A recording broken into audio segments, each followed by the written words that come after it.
Hi everybody, my name is Brittany and welcome back to my channel. So today I wanted to do, this is going to be Bookmas Day 4. So happy Bookmas Day 4 everybody. And I just wanted to talk to you guys a little bit about some book recommendations for if you're a parent or if you have, children that you'd like to buy some good reads for. These were some of my favorite books when I was a kid. Excuse me. Some of my favorite books when I was a kid that I got to read around Christmas time, and also just throughout the year. I think these are great books just any time of year.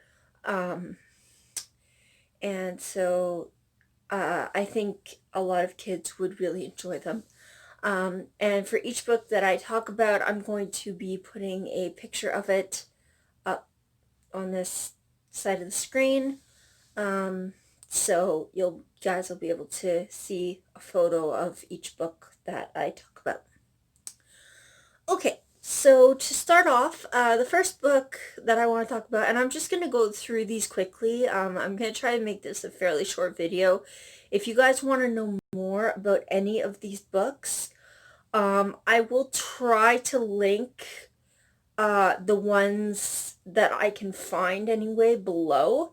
I may not be able to find all of them, but I'm going to try to link below the ones that I can find for you guys so that you guys can get more information on these books, if there's something that you're interested in purchasing, you'll be able to get some more information. So okay, so the first book that I want to talk about is The Night Before Christmas and Other Christmas Stories.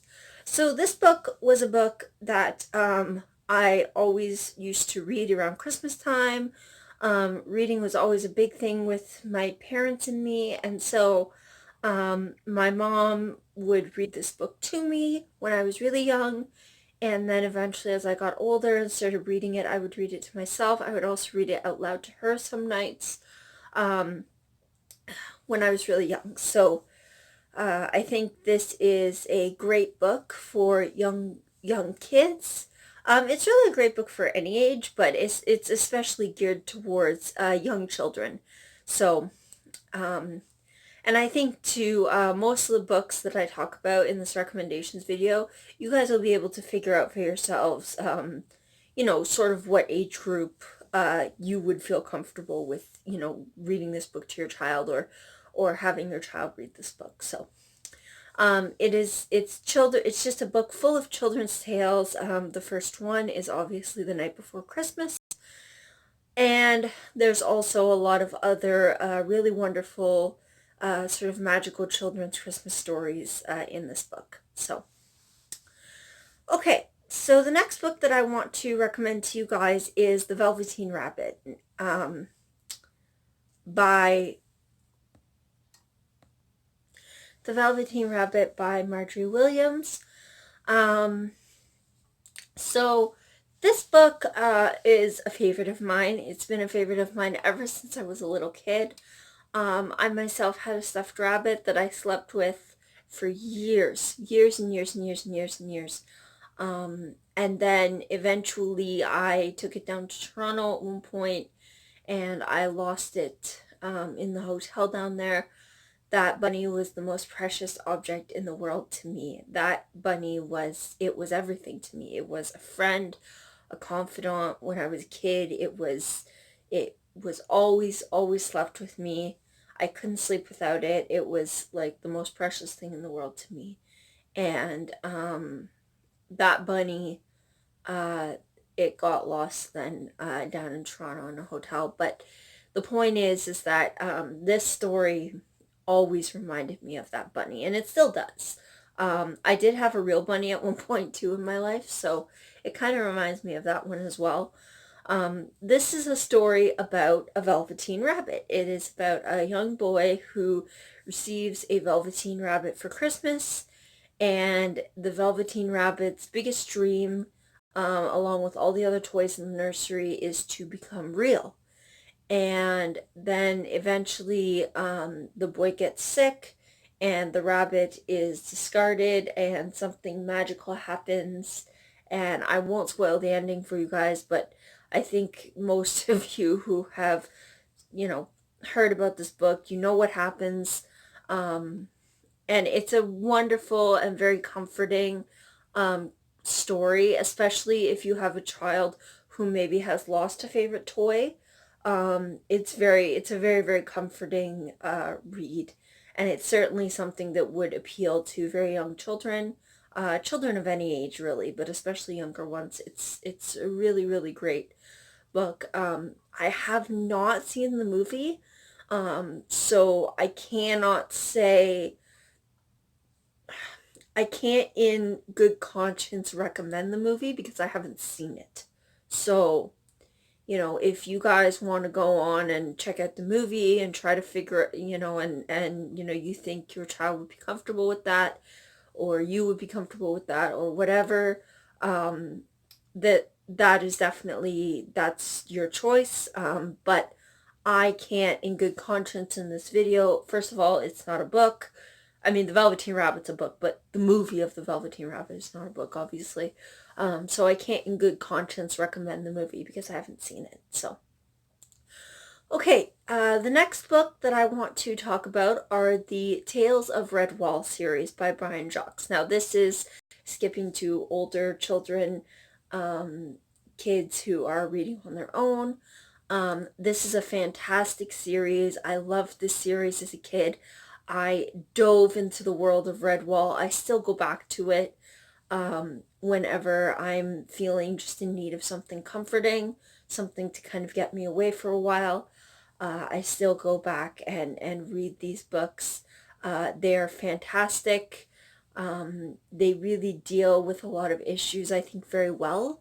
And I really, really like them. I really like how Brian Jacques has his descriptions of the characters, and just everything in these books is just perfect. It has everything that you would need, that you want in a good fantasy series, while still being fun and, light enough that it would appeal to kids. So it's really a fantastic series, and I really enjoyed it. So excuse me. So the next books that I want to talk about and are, of course, the Harry Potter books. Now, if you don't know about the Harry Potter books, you've obviously been living under a rock. You might have read the books, you might have seen the movies. Obviously, this is, older children. This is obviously very, personal preference. If you're comfortable with your kids reading Harry Potter, if you're not comfortable with it, maybe you want to choose something else off of this list, or maybe you have your own choices about, what you're comfortable with, giving to a niece or a nephew, or having your children read. But for me, my mom read me the entire Harry Potter series as a kid. I absolutely loved it. We read a book, probably a book a week. Every night she would read me like a chapter out of the book at night, and if I had any questions, she was there to answer them, and she would talk it through with me, and I really feel like I learned a lot from that experience. When I got older, I read the Harry Potter books again for myself. I am planning on doing a reread at some point on this channel, probably not till within the new year because I've got a lot of books on the go, a lot of fantasy books on the go. But in terms of fantasy, and obviously all these books are going to be fantasy because that's my channel, is about fantasy books. Fantasy is 99% of what I read. It's my absolute favorite genre to read. And I love it so, so, so much. In my personal opinion, no other genre compares to fantasy. Sorry, it just doesn't, in my opinion. So, a good sci-fi or a good mystery, I don't mind that every once in a while, but 98% of what I read is definitely fantasy. So that's why I'm sticking to that in genre in this recommendations video. And yeah, so Harry Potter, um, obviously there's quite a few books in the series, so you can start with those. They're really really fantastic books. You can find tons of information about them online. There's just so much to them. It would take forever to really go through everything that there is to talk about them, but um, I definitely really really enjoyed them. And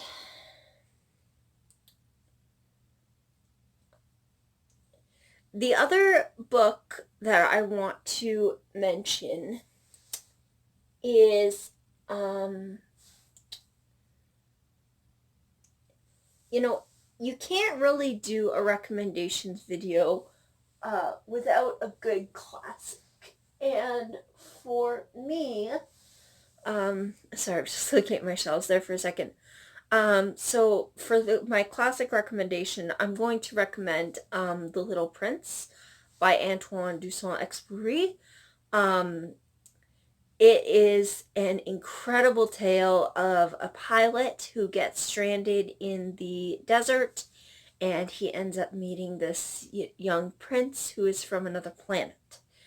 And as he begins to learn more about this little prince, he learns a lot of life lessons about love and about adventure and imagination and just, not growing up, just, keeping that innocence and that curiosity and that magic alive, even into adulthood. And I think it's so important.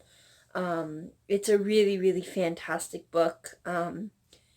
It is sad. The ending is a little bit sad. So if you have a very, very young child, um, maybe wait till they're a little bit, not so much a little bit older, but it's definitely, if you're having it with a very young child, I would definitely suggest and recommend that you um, read this book with your child, because I guarantee they will have questions.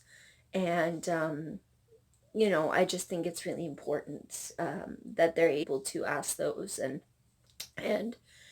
have you there to explain things to them in the way that you see fit. So, and last but not least, I want to give an honorable mention. Now, this is a book series that um, my mom read to me when I was younger. Um, I was definitely a bit older when she started reading this book series to me. Um, I was probably about nine or 10, when she started reading this series to me, so I was definitely a bit older. Um, but that book series is The Lord of the Rings. We started with The Hobbit, and uh, then she went forth and read to me The Lord of the Rings, and we went and we saw the movies together as a family. Again, she was always very watchful. I always there to answer questions or to, discuss things with me, such as, like, obviously age appropriate, but like the character's motivations, that sort of thing. My mom was always there to kind of explain things to me and answer my questions. So obviously it's up to you if you're comfortable, with that. But I did definitely want to give it an honorable mention, because even as a 10-year-old, I loved The Lord of the Rings. I loved listening to my mom read it to me, and I would probably stop her probably about every 5 minutes or so to ask her to reread a section, or to, you know, dive into some conversation topic with her about, what a hobby could be and what they would look like, and, all these things that I always wanted to talk about as a kid. So, um, but I definitely think that that is something to consider if your child is older, and, you feel like they're mature enough to handle that, and, you want to experience that with them. That's definitely a book series that it really means a lot to me. I have a lot of good memories of my mom reading that to me as a child. So, okay. I think that's about it. Um, yeah. So I hope you guys enjoyed this recommendations video. I'm sorry. I know we're already at 16 minutes, so I hope it wasn't too long. I tried to keep it as short as I could.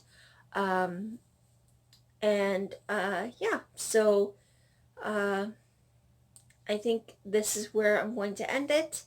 Those are my book recommendations for kids, and um, please like and comment below and tell me which books, like if you would give any of these to your child as a Christmas gift, read any of them with your kid, or give them to a niece or nephew, or if there's some other books that you have in mind for Christmas, please let me know below, because I'm interested to know what books you would, fantasy books, you would, have your kids read. Um, or nieces or nephews or loved ones. Yeah, so please comment below and give this video a thumbs up if you liked it, and whether you like it or you didn't, if you watched this video, please hit that subscribe button. If you want to be notified whenever I upload a new video, there is a way to turn those notifications on. I think it's still the bell icon. I'm not 100% sure, but yeah. So hopefully you guys will subscribe and like and comment below so that I can talk with you guys, because I really enjoy talking with you guys, and I think it's a lot of fun, and it really makes my day, every single comment that I get. So, alright, happy Bookmas Day 4, and I will see you guys all next time. Alright guys, bye!